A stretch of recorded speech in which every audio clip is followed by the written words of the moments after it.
Viva está na companhia do Biosfera. E se pensássemos a Terra como um imenso condomínio?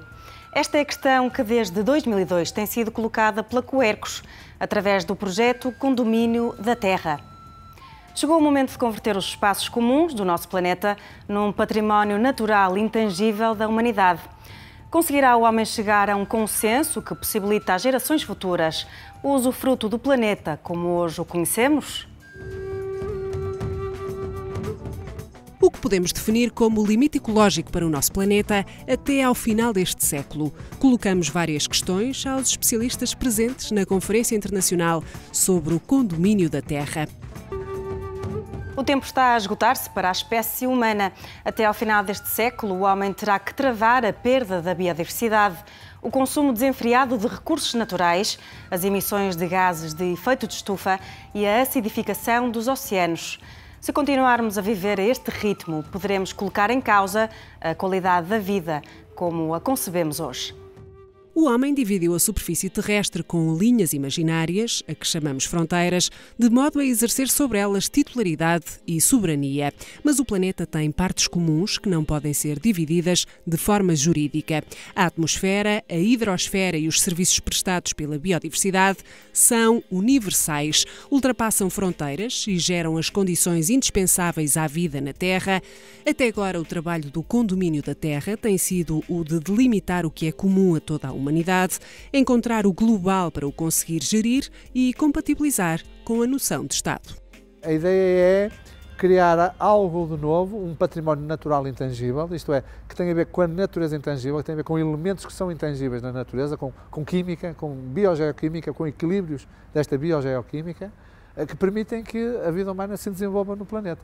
Essas condições aconteceram relativamente recente, em termos da história geológica do planeta, nos últimos 10.000 anos, depois da última glaciação, criaram-se determinadas condições da distribuição química entre a atmosfera, os oceanos e a Terra, propriamente dita. Criou-se aqui um equilíbrio que permitiu que os seres humanos se desenvolvessem e criassem a civilização. Vivemos na chamada era do Antropoceno. A partir da Revolução Industrial e principalmente após a Segunda Guerra Mundial, entramos num período a que os cientistas chamam de grande aceleração. O impacto causado pelo homem pode ser medido através da proporção entre três vetores: o aumento de população, de riqueza e de tecnologia. As investigações anteriores mostram que existe um pequeno número de limites que nos permite manter num estado em que a humanidade consegue prosperar. O mais óbvio são as alterações climáticas de que todos falam. Usamos como indicador a quantidade de dióxido de carbono na atmosfera, mas há uma variedade de outros limites que as pessoas podem ainda não estar tão conscientes, como são os ciclos de fósforo e de nitrogénio. Em relação ao nitrogénio, temos que ver a quantidade de nitrogénio capturado da atmosfera pela humanidade e tornado reativo em processos industriais e disperso através do ar no ambiente, principalmente sob a forma de fertilizantes usados na agricultura. Segundo o Centro de Investigação Geológica dos Estados Unidos, e assumindo um crescimento de 2% na produção anual, recursos minerais como o ferro, o níquel ou a prata podem esgotar-se em menos de 50 anos. Nós precisamos de uma revolução tecnológica, de alguma forma. Podemos discutir o que é tecnologia verde, ou seja, nós precisamos de uma nova tecnologia para conseguir reformar a economia, mas arriscamos a não ter as bases para fazer essa revolução tecnológica, ou seja, é importantíssimo que saiamos desta economia linear de transformação sem fim para uma economia circular para começar a recuperar esses metais. Dou um exemplo claro. Neste momento há empresas, grandes empresas mundiais de exploração mineira que estão a comprar contratos de lixeiras, ou seja, já não estão tão interessadas, continuam interessadas em recursos minerais diretos, mas, por exemplo, hoje em dia há minas em que para tirar uma tonelada de cobre desperdiçamos 160 mil toneladas de pedra, de detritos, e se calhar explorando lixeiras vamos buscar materiais preciosos e metais extremamente importantes que foram depositados para o lixo. Investigadores do Stockholm Resilience Center, na Universidade de Estocolmo, criaram 9 limites do planeta que não deveríamos ultrapassar. Quando olhamos para o conceito das fronteiras planetárias, começamos por delimitar 9 e alguns legisladores acharam que era demasiado. É difícil lidar com as 9. Será possível tornar o conceito mais simples? De um ponto de vista científico, examinamos essas 9 e percebemos que 3 delas eram as mais importantes. As alterações climáticas, porque refletem o equilíbrio energético básico da superfície terrestre, a biodiversidade, porque é um painel de controle para monitorizar toda a biosfera e as novas coisas, as novas entidades, porque são desconhecidas para a natureza, para o sistema terrestre, e nós não sabemos o que poderá acontecer quando elas atingirem o buraco do ozono. Quando olhamos para as 9, reparamos também que estão relacionadas, que não são completamente independentes, e se conseguirmos lidar com estas 3, então conseguiremos começar a resolver as outras 6. O caminho está traçado. Ou voltamos a criar condições onde sabemos que o homem consegue prosperar, ou as novas circunstâncias tornar-se-ão adversas à vida na Terra. Estima-se que em 2050 seremos mais de 9 mil milhões de habitantes, uma população cada vez maior, a consumir cada vez mais recursos.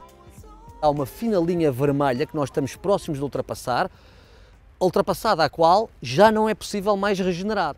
E por isso é que eu digo, este século já não vai ser um século da preservação ambiental, vai ser da conservação. A palavra conservação vai ter de ser ultrapassada pela palavra restauração. Nós vamos ter de dar um passo extra para voltar atrás e repor muito daquilo que destruímos no que diz respeito aos valores ambientais. Todos os cientistas apontam, porque é até ao fim do século que nós temos de perceber se vamos controlar o aumento da temperatura em 2 graus, as partículas de CO2 e de outros gases de efeito de estufa em menos de 350 partículas por milhão. Portanto, há aqui realmente neste século um desafio fundamental. Vai ser o século da sustentabilidade ou o século do declínio completo desta nossa evolução. A Terra vai continuar a existir. O que implica, por definição, que os serviços da Terra vão continuar a existir. A questão é se continuam a existir dentro daquilo que são os limites de tolerância da vida humana. Portanto, no limite máximo, mesmo que as alterações climáticas sejam extremas, mesmo que a perda de biodiversidade seja extrema, mesmo que a estabilidade global em termos de secas e chuvas seja extrema, a Terra vai continuar. Nós é que somos a espécie em perigo. Para a necessidade de entendermos o ser humano como tendo limites de tolerância e devemos fazer tudo aquilo que está ao nosso alcance para manter esses limites de tolerância, vamos continuar a jogar em tabuleiros errados. Portanto, olhando para aquilo que são os limites à nossa sobrevivência e os limites à nossa felicidade, acho que vamos descobrir muitas maneiras de reformar a economia e de reformar o mundo. O modelo passa pela diálogo, negociação entre os grandes atores, que são os que produzem o problema e podem resolver o problema. Mas isso não quer dizer que neste momento o clima seja favorável para isso. Por quê? Porque dos 3 grandes, quem tem uma posição responsável é a União Europeia, mas sua capacidade de liderança, inclusive, está erodida neste momento por causa da crise do euro, tá certo? Então, a União Europeia sempre tem a posição mais responsável, tá? Embora não suficiente. Tá? E nós temos Estados Unidos e China com posições irresponsáveis, tá certo? Ou seja, protelando bem para frente com diversas justificativas.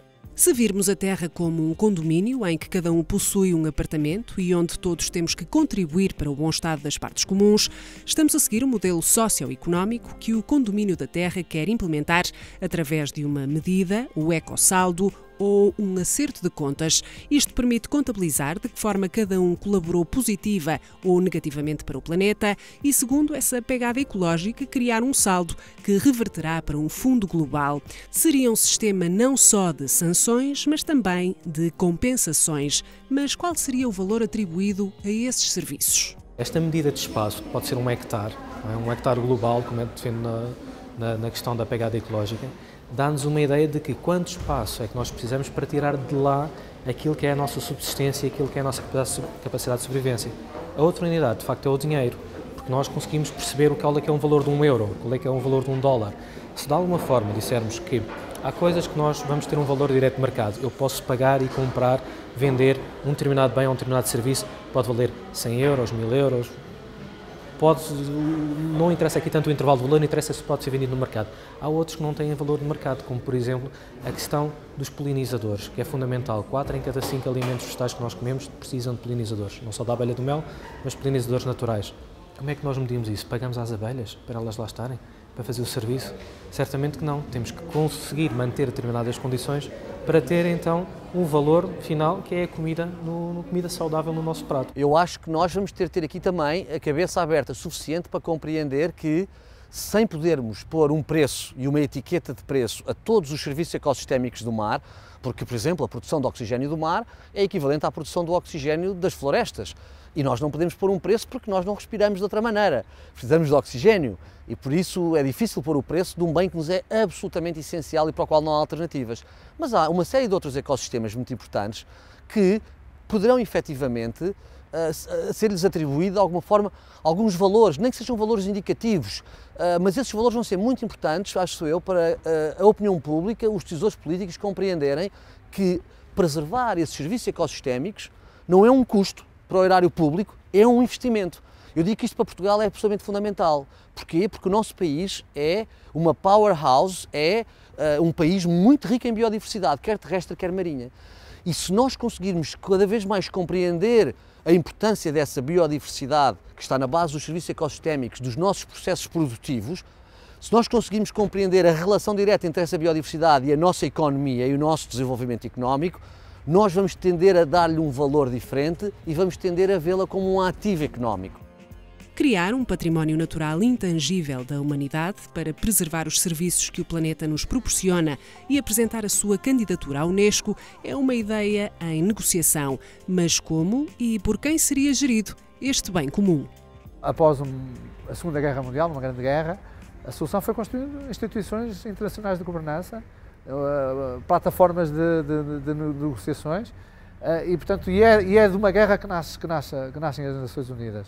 É evidente que aqui deviam ser as Nações Unidas com novas competências que servem de alguma forma para fazer a redistribuição dos contributos de cada um, aqueles que têm contributos a dar, que têm saldo negativo, têm que contribuir para aqueles que estão a contribuir de forma positiva. Tem que haver aqui uma redistribuição das contribuições e tem que haver quem se preocupe com a gestão deste sistema, não é? Portanto, para haver essa governança global também tem que haver um objeto de governança. E esse objeto de governança não pode ser o global, não pode ser os outros Estados, porque não há um super-governo mundial, pode ser este património, pode ser este sistema, que é distinto da soberania de cada Estado. Humanity, mankind will manage what? O que é que a humanidade vai gerir? Vai gerir o alto mar, o fundo do mar, a lua, a natureza, a biodiversidade e por aí adiante?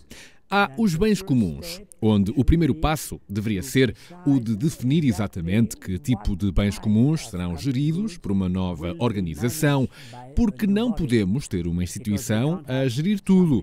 Terá que ser uma organização especializada, como a que existe agora a fazer a exploração do fundo do mar.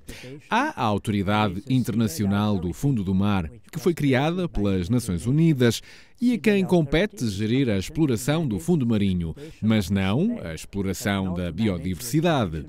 Deve existir um tipo de relação, coordenação entre as instituições, o Estado e o representante da humanidade. And the representative of humanity. Assim seria regido este património, sem apropriação pública ou privada, de acesso livre, de uso pacífico, livre de armas, de instalações militares ou radioativas, de controlo e gestão internacional, com partilha igual de recursos e para preservação ou exploração para gerações futuras. Uma vez que os Estados costeiros do mundo conseguiram, nos últimos 30 anos, com a Convenção de Direito do Mar, consagrar para si uma jurisdição sobre grandes áreas marítimas e veja-se que entre esses países um dos que mais beneficiou foi Portugal, porque é um dos países que tem uma das maiores zonas económicas exclusivas do mundo, a maior da União Europeia, e que tem uma plataforma continental também que será das maiores do mundo. É muito difícil dizer a esses países hoje que essas áreas vão deixar de fazer parte, e se utilizarmos a expressão do condomínio, vão deixar de fazer parte da sua propriedade privada e vão fazer parte das áreas comuns do condomínio. E, portanto, até agora, o chamado património comum da humanidade foi sempre assente em bens para os quais que não pertenciam a ninguém. A Antártida, onde não mora ninguém, não vive ninguém, ou o fundo do mar nas áreas que estão fora dessas jurisdições dos Estados costeiros. É muito difícil, eu acho, conseguir criar um conceito de um bem intangível da humanidade que entra dentro das esferas das soberanias e das jurisdições dos Estados. Porque dificilmente a comunidade internacional conseguirá abrir mão de prerrogativas que tem sobre essas áreas, sendo certo que nós temos que desenvolver aqui um conceito qualquer novo, porque efetivamente todos em conjunto estamos a pôr em causa o tal sistema oceânico, que por sua vez é chave para o sistema de suporte do planeta. We are all in the same earth, but Estamos todos na mesma terra, mas cada Estado tem diferentes responsabilidades, de acordo com a sua capacidade financeira, o seu tamanho. Um Estado grande e um Estado pequeno não têm as mesmas responsabilidades económicas, sociais, ambientais. Os Estados não são iguais, nem economicamente, nem socialmente. Em termos legais, são iguais, porque um Estado representa um voto, mas agora, cada vez mais. E está em muitos tratados e documentos internacionais. Há uma diferenciação de responsabilidades, por exemplo, em relação às alterações climáticas. O Protocolo de Quioto e a Convenção das Alterações Climáticas introduziram obrigações diferentes para os Estados industrializados e para os Estados em vias de desenvolvimento. Não têm as mesmas obrigações. Esse é um reconhecimento oficial de que os Estados têm responsabilidades diferentes.